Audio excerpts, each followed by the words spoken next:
again, folks. Right, we are about to make further progress on this piece, and right, let me get my bearings once again.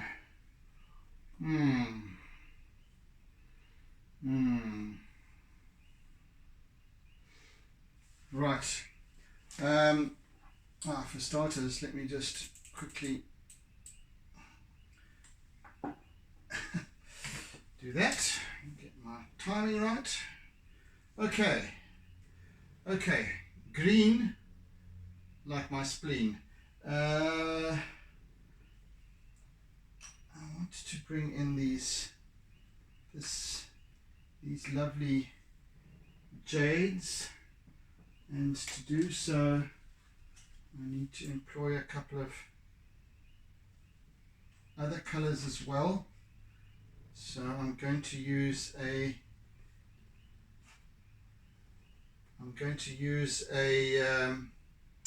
light green. I'm going to use a turquoise, and then a very pale green, a mid green, and where that sort of green, and there's another missing. There's a color missing here.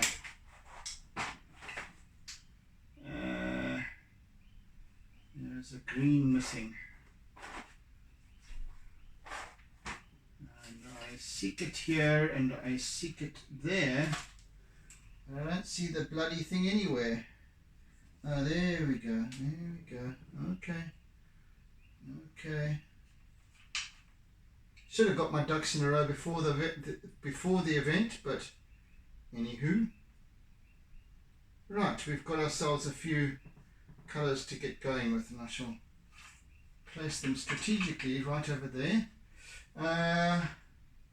That's the one. That's the one I was looking for. Yes, great. In fact, I'm just going to begin using it immediately.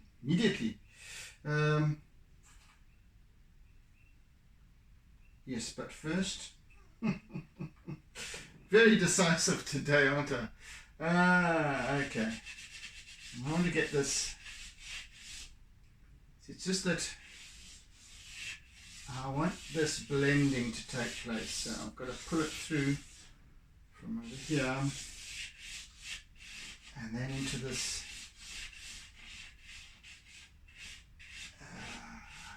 wave. And I also want to feel this. Right.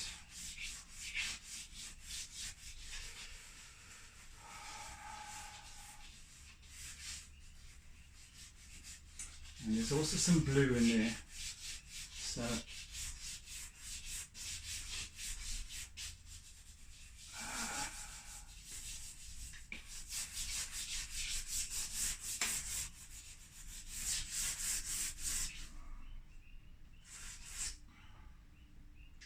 So even with this greeny blue, this jadey greeny blue, I'm going to be using 4 or 5 colors, 4 or 5 hues in order to achieve it.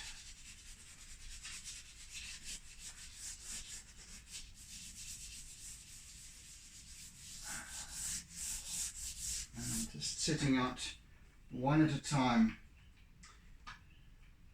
One at a time, if you please. Let's just get some.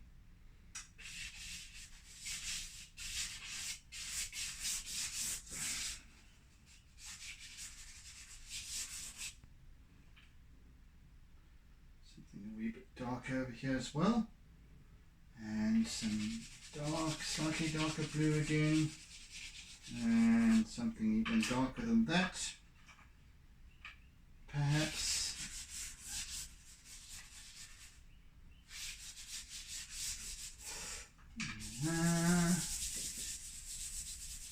Blendy, blendy. Blend it like Bleckham. And now let's try with this, some of this jade. And I also will need to enrich it somewhat with this olive. Yeah, that's it. That's how I get that done.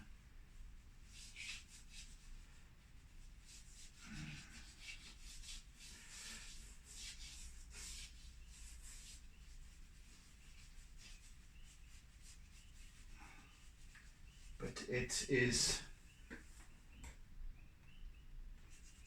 nice and rich and deep over this side, where we're looking straight into the wave as it begins to turn in our direction. Okay, let's stop that a little bit, blend that a little bit, and then some of this light, lovely jade. So all these colors actually will bring this particular shade of jade into being.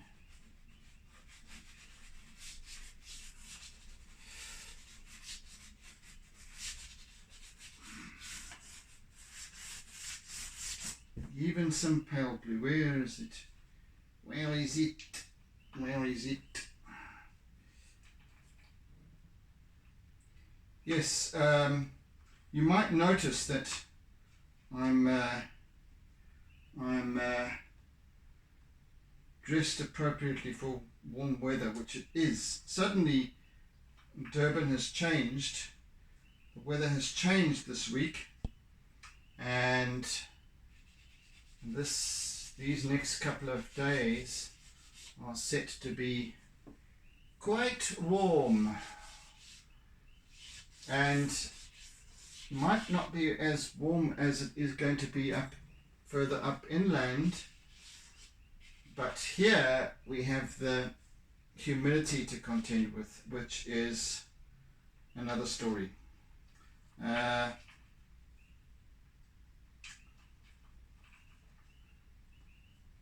So the result being that I'm wearing Hawaiian, not really, but you know, yeah, shorts and a loose linen shirt, cotton, whatever it is. That's all I can wear. It's not, this is no laughing matter. I'm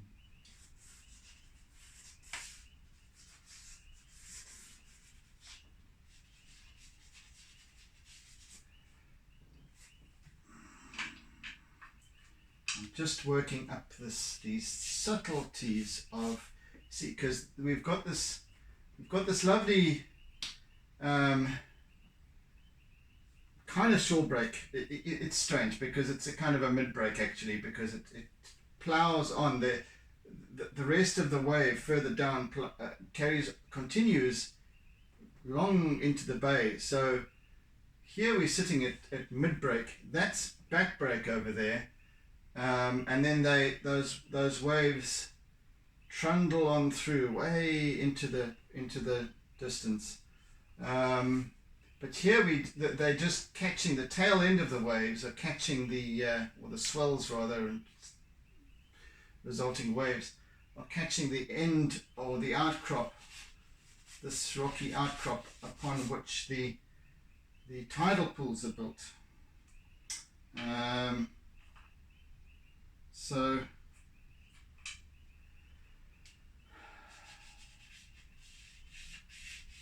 I just have to, you know me, I suddenly need to concentrate and I can't talk anymore. I'm just choosing colours here that pull this together.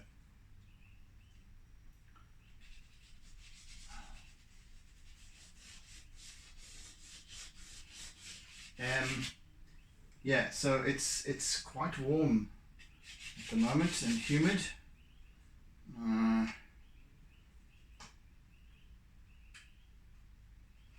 In Dolphin, South Africa.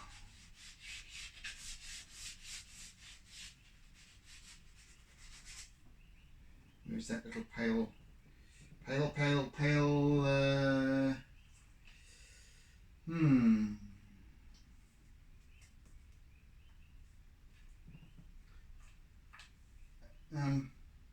oh, that's the one. Oh, gosh, I'm looking for a pale. I'm thinking my head is telling me pale blue, but I know I'm looking for this pale green.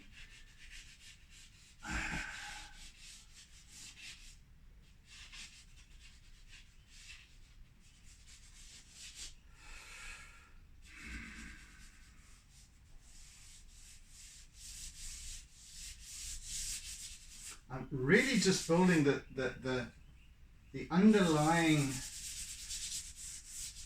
colors here, because I'll work over it with a great deal of white afterwards. I really want to get that lovely depth of color. We're almost there. We're almost there. It's almost as if it needs some little touch of lilac in there for some reason. I don't know why. Maybe it's just I'm not seeing any in the reference image, but I am feeling for it, so I need to heed that calling.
That's it.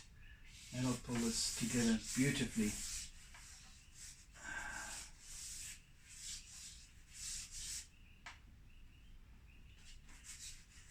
And then suddenly we're back to this blue again.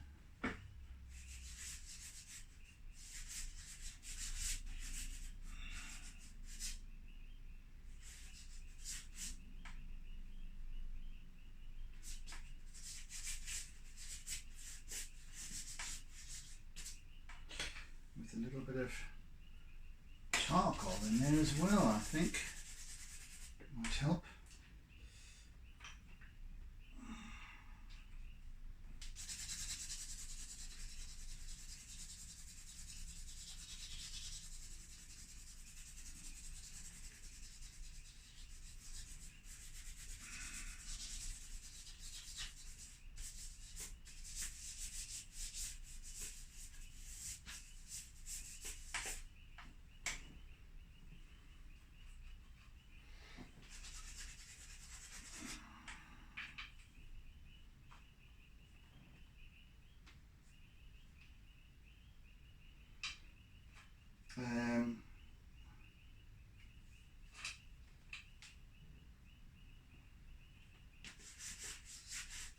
By the way, it's the painted reed frogs that you can hear chirping away in the background, quite gleefully because of the Well, there's sort of rain threatening now, I guess, and when that happens, you get the painted reed frogs coming out, especially with the humidity as well.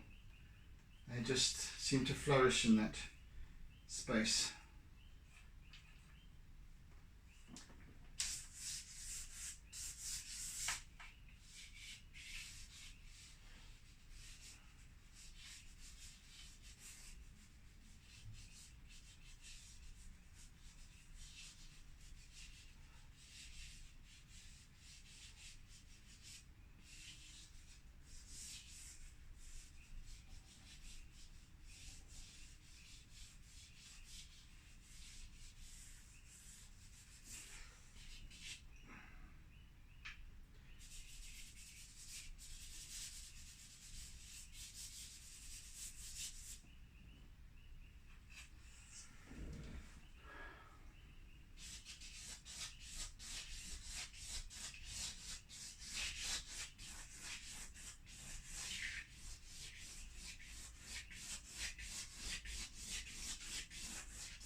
Right, let's get serious with the white.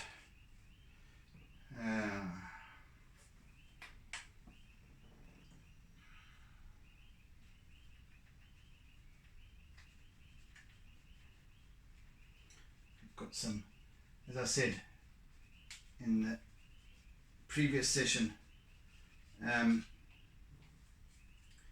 we've got these very, very interesting energies going on, creating these different patterns that I want to try to capture.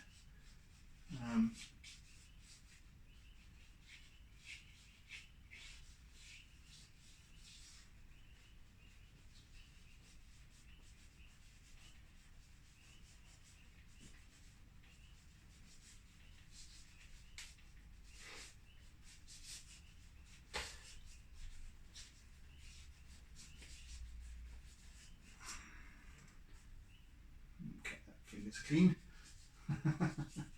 I don't want to be putting a great big green smudge in the middle of my white here, and I just wanted to see how this is going to work out.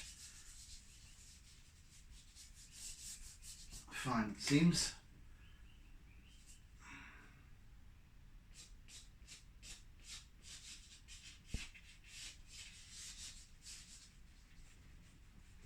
And then we've got this wonderful, there's a beautiful green, aqua greeny, it's like a surge here.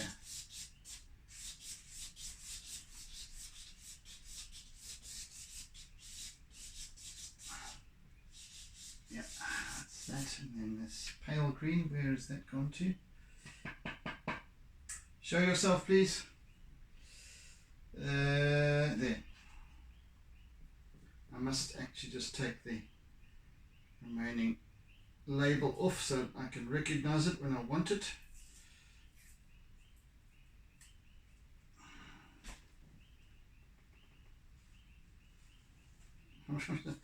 Right.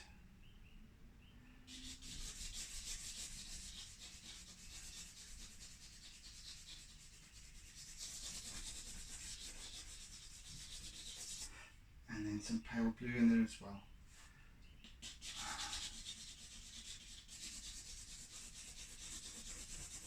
So as you can see, with all of these, just these little shifting, changing areas, I'm not just using one color.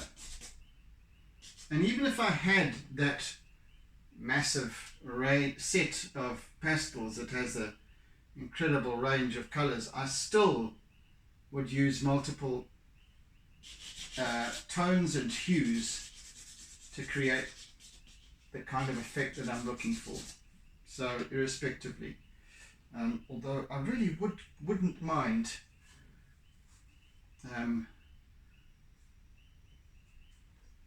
getting one of those lovely sets.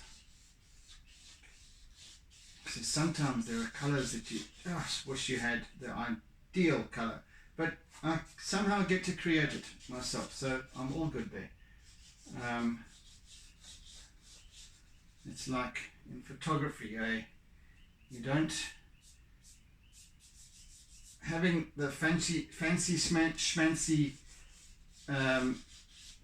uber expensive photographic equipment doesn't necessarily make you a great photographer. It makes you a bit of a poncy poser. No, I don't want to be disparaging, but the same applies here. We create whatever we need, we make it happen, mix the color, create it, think it, feel it, and it happens. Exactly what I'm doing here. Right, let's get jiggy with it, as the Fresh Prince of Bel-Air would say. No, not the Fresh Prince of Bel-Air. I think it's just Will Smith. Let's get jiggy with it. Anyway, whatever.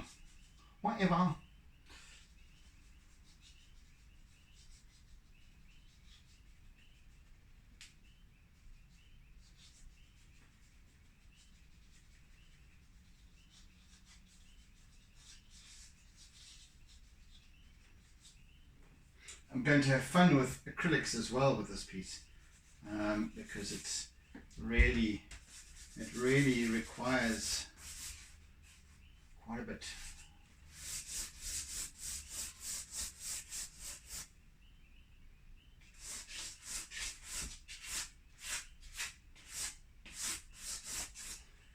This is all just foam and splashing. Wow. Yeah, so I might even have to buy myself a specifically thick bristled toothbrush that I use just for these kind of, because I need some rather large splatter. Anyway, we'll see how it goes.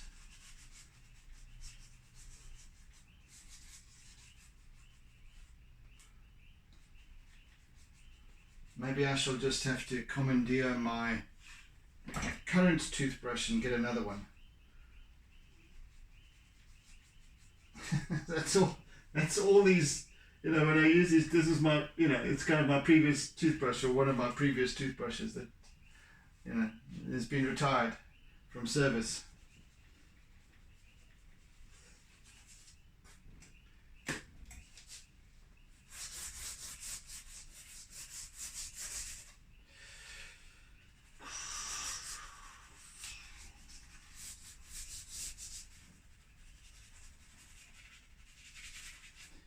Almost like I need to be, I'm thinking aloud, it's almost like, because as I always say, the application of the pastel sometimes, or in fact it definitely takes much easier and better when I have been spraying with my toothbrush. So it creates when the acrylic dries, then I get this wonderfully abrasive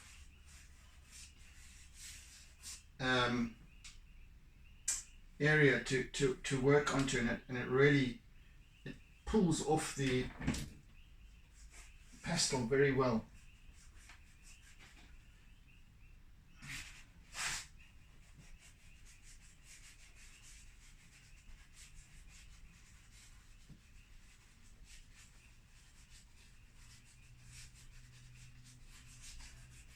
So you can see I'm using different strokes, using my wrist as opposed to pushing quite hard, and using my wrist back and forth to change, because there's this bouncing, jerking foam that's all active and it's all just swirling, and doing weird things in this immediate foreground.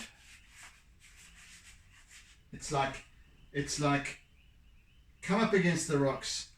The wave has broken over the rocks, and now this foam is just and water is just trying to find its way between all the, because the rocky, very uneven rocky surface, spilling over it, kind of enveloping it or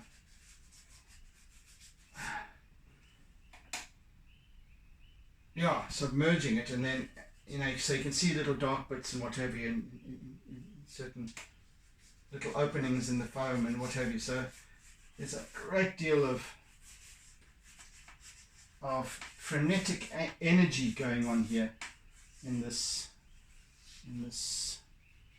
foreground, and it then starts to taper off. It becomes a little bit more lazy over there. Then you've got this chilled backbreak wave that's just starting to form, and it will just plow on through.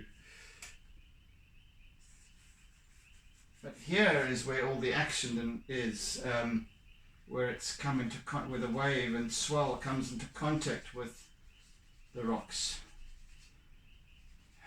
And they don't like one another, so they constantly are at loggerheads and constantly trying to, the waves, the ocean constantly tries to destroy the rocks and what have you, and anything that gets in its way, and has unceasing energy in that regard. And I guess the rocks and what have you do kind of break down over time.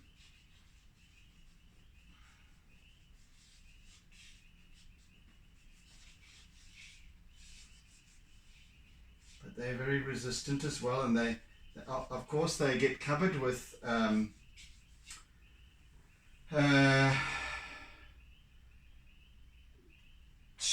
what do you call them, barnacles and also seaweed and stuff like that. So we've got this, it's almost like a buffer. It almost protects the rocks because it absorbs the water, just because obviously these little organisms and what have you feed off the water as it passes through and filter it out, and it's a never-ending cycle. And so in doing so, it kind of protects the rocks, perhaps even increasing their lifespan 100-fold from what they might be if they were bare and uncovered. And this is what kind of rock is this here? It's sort of heading towards the sandstone kind of stuff, and is it dolerite? Dolerite, I think it is. I'm not sure. I'm not very, very well versed on my minerals and rocks and what have you. What do you call those people that do that stuff? Anyway, but it is in parts incredibly hard, black rock. And then in other parts it's more sort of towards the sandstone, which wears down very easily. So when there's these little life forms, seaweed and little barnacles and so on, that cover the rocks entirely where there's water. And because they're definitely there to capture. That's where they get their food from, is these incumbent waves that continuously crash over them and leave their residue of food, plankton, whatever it might be. other little organisms that get fed upon. So that's the way of life. That's the way life happens in this neck of the woods.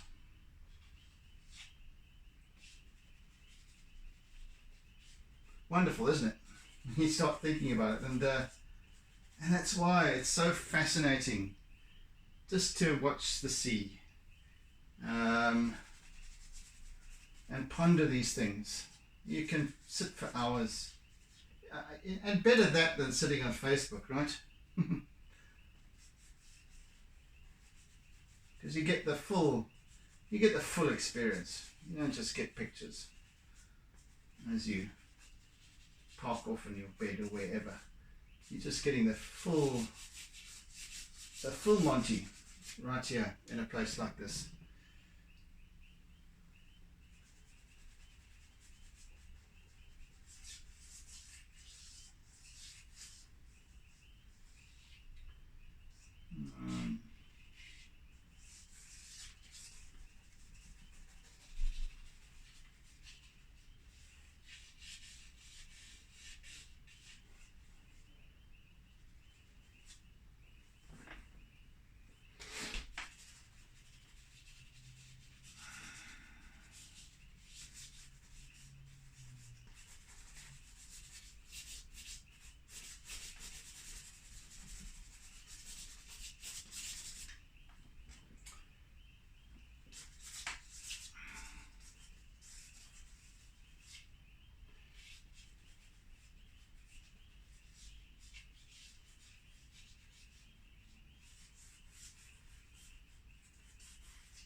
Starting to take shape quite nicely now. Ooh, yes indeedy. Right, and we've got some lovely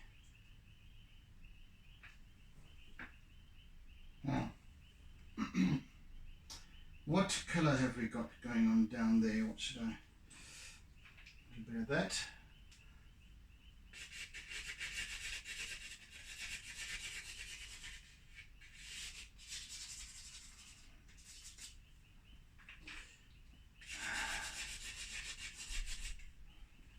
A little bit of that.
I think a little bit of charcoal now to just get a few, just pick up a few of the darker spots.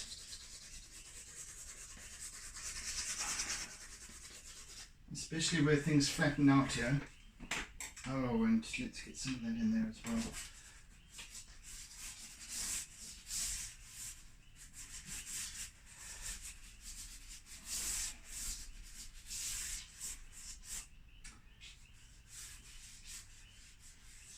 Yep, lots of wendy blendies in here, hey?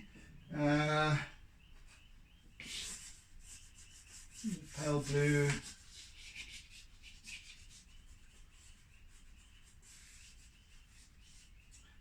So, you know, as I've been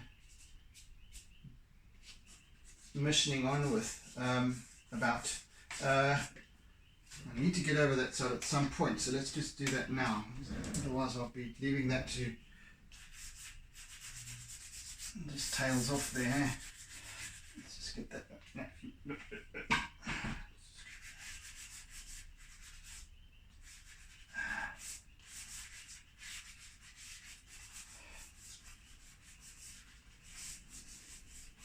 Yeah, I'm being very sort of strident with these strokes and what have you here, because as I was explaining this activity, yeah, so there's all these different just subtle contrasts and hues in amongst all of this. You know, I must have used in total so far in this piece about 14 different colors, 13, 14 different colors, and all of them are apparent if you actually take the time to look closely. They're all there and they're all playing their role in creating this illusion.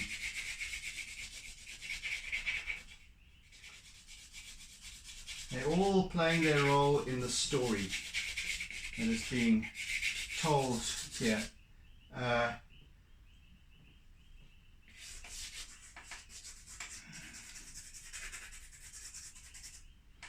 fact, a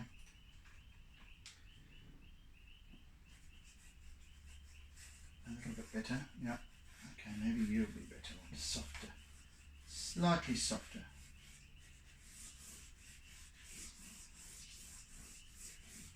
And the charcoal now, interestingly, really only picks up where there's bare paper.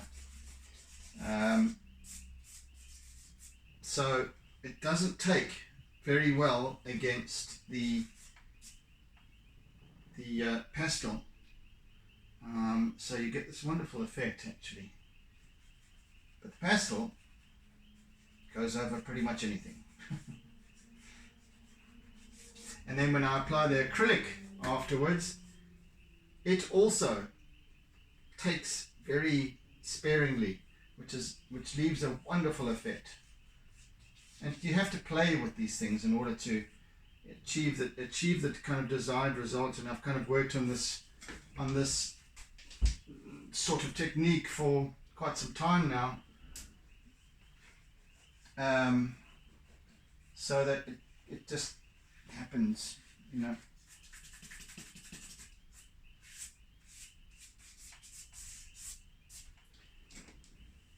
So that's starting to take shape quite nicely in its form and its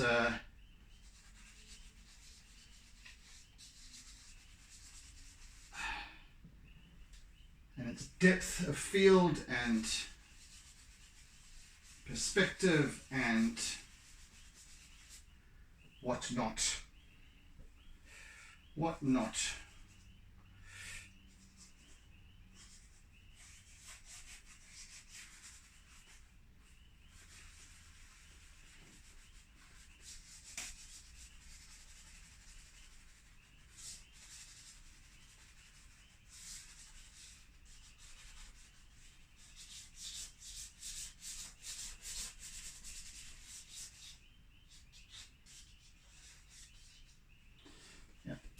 Back to those little flecks of white later. These are more details. Almost ended with this piece of white. It's almost completed, depleted.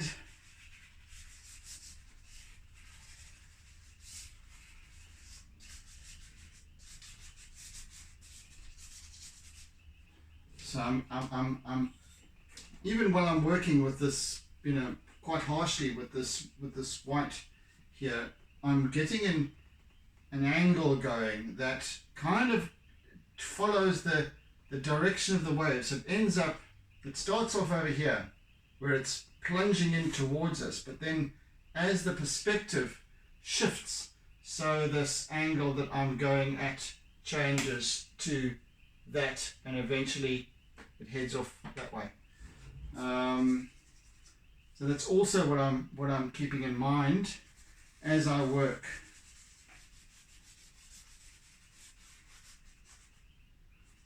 So it also gives it that dimensionality, that it is that action of coming towards us yet passing.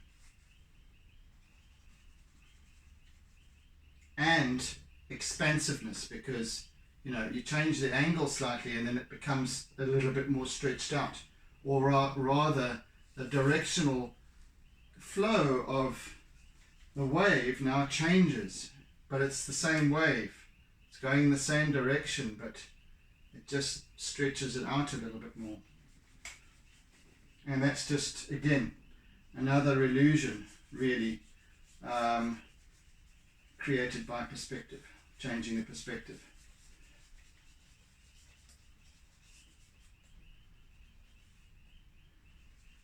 Because perspective it doesn't only apply to drafting and technical drawing and that kind of stuff. It's not precision stuff, but it's just in your eye, you're going, there's my vanishing point, and it's yeah. So, and then of course using artistic license and to create that accentuated effect. You can do what you like.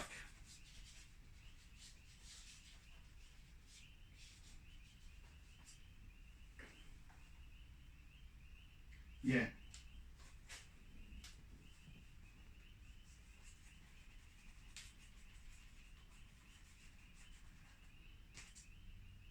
Interesting. Now I need to just get my... Please don't tell me I don't have another white. Sure I do. Pretty much certain I do. I will be most upset if I don't. Which means I shall have to go and purchase one.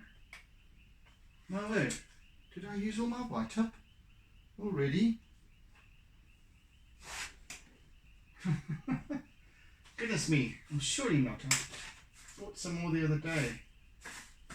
Or was that just more blue than white? Goodness, I have just...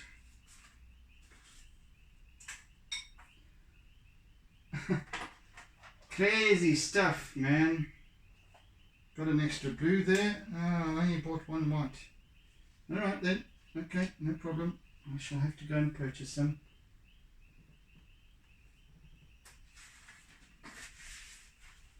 Or search a little bit more afterwards. That's fine. I've got enough for now. Keep me going. Shocking though. As I said right at the beginning, this is going to use a lot of white. And it sure as hell did. More than I expected. It's just chewed through this piece of white pastel. Really. Anywho, what's that?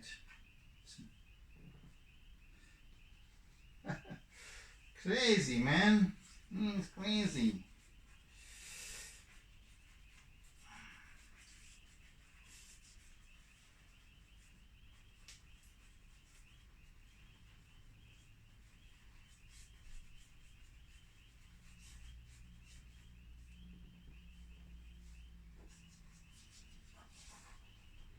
Anyway, we have at the same time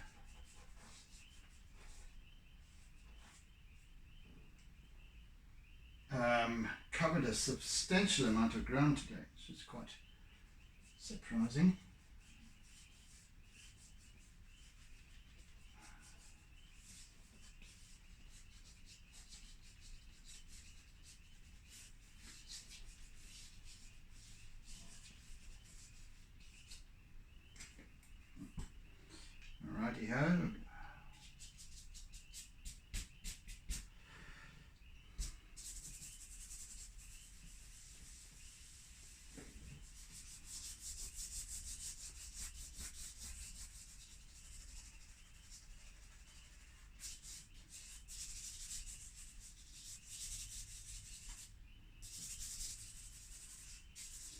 So even at this stage, just setting the basis for this, I'm leaving, you'll notice on this side here, I'm leaving quite a bit of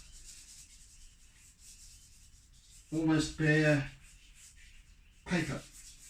The reason for that is because I want sufficient base paper for the acrylic to attach to. So I'm going to be using in this piece more acrylic probably than I've used in any of the other pieces. So it will be a great test as well for the paper that I use. I'm always going on about how wonderful it is. Let's just put that to the test then, shall we?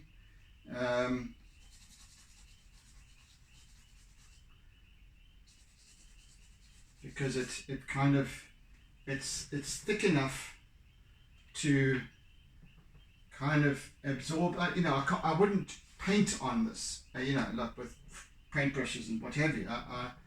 I use my acrylic fairly sparingly, but so enough such that it does buckle slightly at first, but then as it dries it subsides once more, which is great because it can really take a beating. Plus it's an ideal paper to use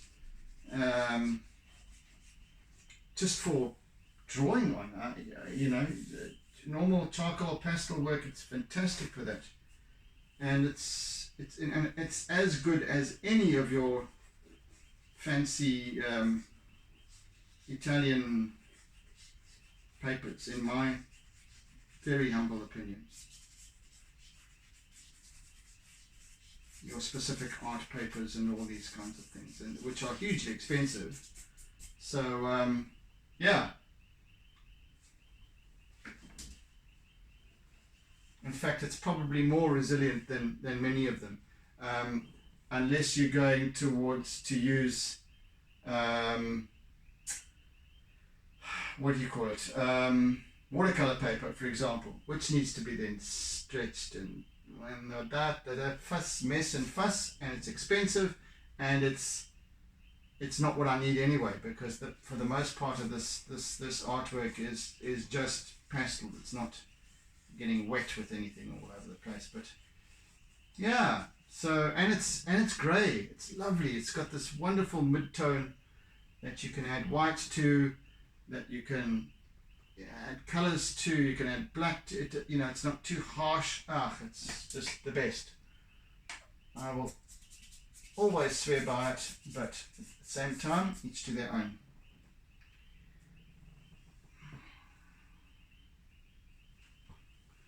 Right. Really, guy. You didn't think too far ahead with this, and I'm sure that there's a piece somewhere. I'll find it anyway, or else I'll have to just buy another one. Okay, so let's see now.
I think I can just be using a little bit of Conte at this point.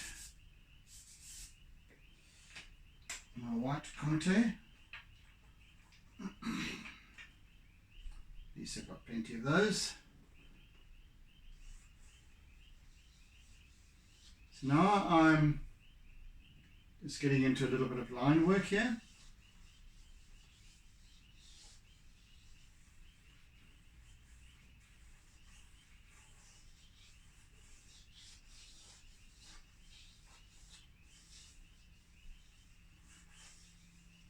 I'm just twirling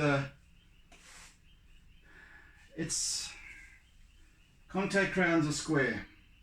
Well, they have a square, they're not round, they're square, so, or tubular, anyway, they're square as square can be. So what I do is as I work and as I drag it across the surface, I twist it to my fingers, so it's got that little, and because it's square, it gives that little jiggle to it as well, so I don't get this smooth line, which is conducive to the water surface that I'm looking for here as well.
What a lovely sound those reed frogs make, huh? So it's something you can fall asleep to. So they're not intrusive. It's not an intrusive sound. Yes, they're squeaking, but it's quite a gentle sound. And they're such beautiful little things, and sometimes they're not even any bigger than the end of my thumb, the last digit of my thumb. Tiny little things.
And I'm talking about the painted reed frogs. I don't even know if you can hear them on the video.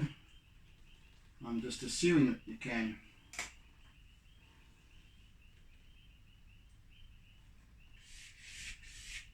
But they are fairly loud from where I am.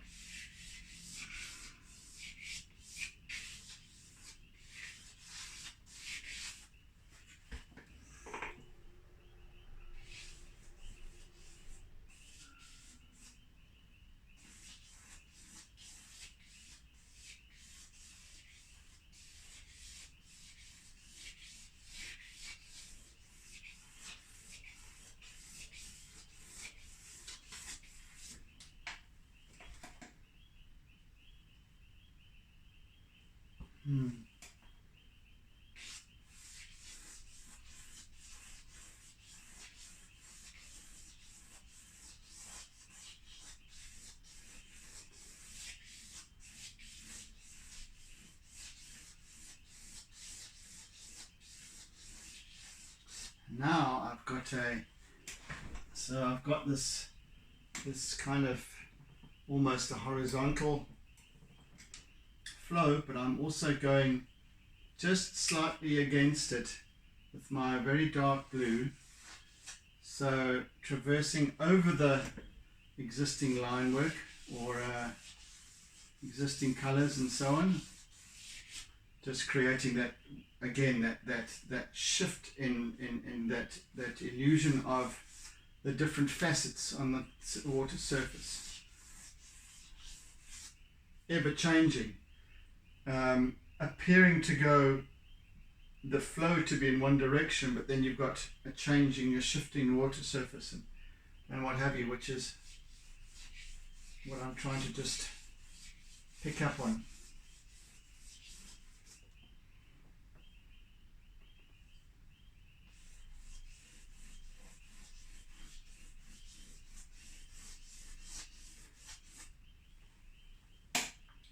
And then after all of that, I'm going to have at it with my eraser to just blend these colors nicely together. Let's do that right now.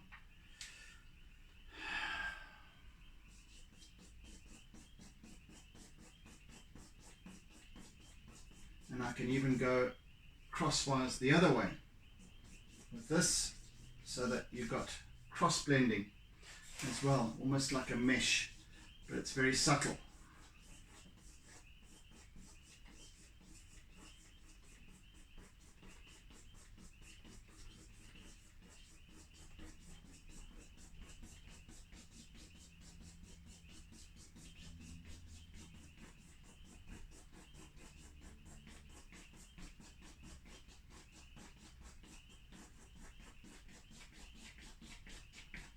So it just breaks some of the more strident lines. Yeah, oh, I'm getting quite close to time out for today.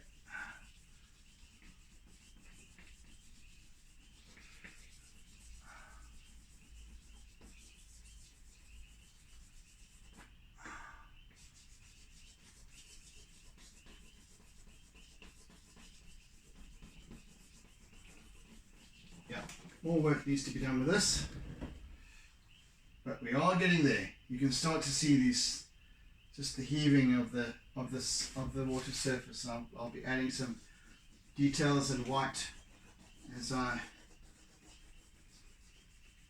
head for completion, which should be tomorrow. It should be during our next session. Yeah, I'll definitely complete this piece next session. So yeah, all right, folks, I think we're out of time nearly. So yes, we've made significant progress today with this piece, which I'm very happy to say. That jade is just working beautifully. Yeah, so basically line work again, and during our next session, finishing it off, bringing in some acrylic and what have you, which will create a splash, a little bit of a crescendo, even though, and that's going to happen over here predominantly, but even though that is there, it won't detract from this area over here, which is this focal point of the whole piece. Yes, so thank you for joining me today, folks, and thank you for sharing, thank you for your kind words and your comments and what have you. I really appreciate it, me. Yeah, thank you for enduring. In fact, I didn't preach too much in this session. It was again another little bit of a tutorial. How about that? Yeah, oh, you never know what you're going to get with me. So yeah, do tune in for the finale. And I'm I'm sticking my neck out on this one that I'm going to complete tomorrow. You never know though. So yeah, let's see how it goes. But at this point, I'm thinking, yeah, I think it's a possibility, a probability rather. Let me up the ante. So yeah, do join me again in during the next session, and let's see how it pans out. So have a fantastic day further, folks, and do tune in again tomorrow. Bye. Oodles and noodles and noodles of toodles. Bye. And a whole bunch of doodles.